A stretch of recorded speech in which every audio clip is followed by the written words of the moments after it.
একটি দেশ যখন তার অস্তিত্ব রক্ষার লড়াইয়ে নামে তখন নীতি নির্ধারকদের ভাবনা হওয়া উচিত দূরদর্শী এবং মানবিক। কিন্তু ভাবনার দিগন্ত যদি সীমাবদ্ধ হয়ে পড়ে মধ্যযুগীয় হীনমন্যতায়, তবে তার পরিণতি হয় ভয়াবহ। দক্ষিণ কোরিয়ার জিন্দো কাউন্টির প্রধান কিম হিসু জনসংখ্যা কমে যাওয়ার সমাধান খুঁজতে গিয়ে এমনই এক ফর্মুলা দিয়েছিলেন যা শুধু তার রাজনৈতিক ক্যারিয়ারকেই নয় বরং আধুনিক সমাজের বিবেককেও দাঁড় করিয়ে দিয়েছে কাঠগড়ায়।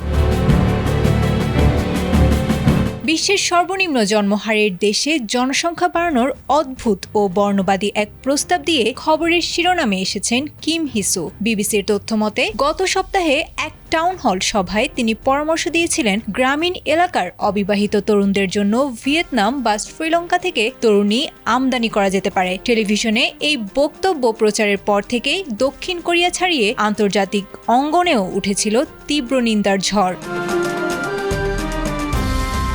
অধিকার কর্মীরা কিমের এই মন্তব্যকে অভিহিত করেছেন নারী অবমাননা ও মানব পাচারের মানসিকতা হিসেবে। তাদের মতে নারীদের মানুষ নয় বরং শুধুমাত্র সন্তান উৎপাদনের পণ্য হিসেবে উপস্থাপন করেছেন এই কর্মকর্তা। কূটনৈতিক স্তরেও পড়েছে এর বড় প্রভাব। সিউলে অবস্থিত ভিয়েতনাম দূতাবাস এই মন্তব্যের তীব্র নিন্দা জানিয়ে একে দাবি করেছে অভিবাসীদের প্রতি চরম অসম্মানজনক বলে।